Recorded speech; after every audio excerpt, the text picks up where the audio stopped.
Aujourd'hui, ceux qui empêchent les musulmans à s'approcher du Coran, ce sont nos imams.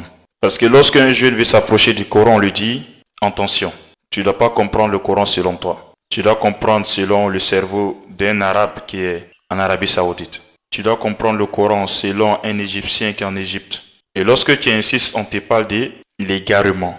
Alors que le Coran est descendu pour tout le monde, même les mécréants. Allah nous explique que le Coran même est descendu pour les mécréants, pour les avertir, pour les appeler à Dieu.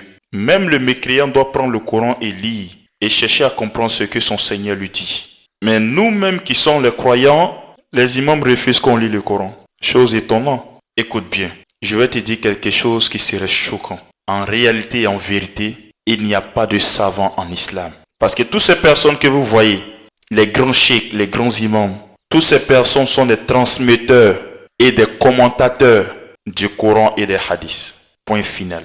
Il n'y a pas de savants. Dis-moi, quelle est la différence entre nous avec les savants? Est-ce que Allah les a donné un cerveau qui est différent de nous? Est-ce que le sang qui coule dans leur corps a la couleur jaune ou verte? Non. Allah nous a donné tous la capacité de réfléchir, de méditer, de comprendre. Mais aujourd'hui, on nous dit non, ne réfléchis pas. Réfléchis à la place de celui-là qui est en Arabie Saoudite. C'est grâce à lui, son cerveau, que toi, tu dois comprendre le Coran. Ainsi, c'est malheureux.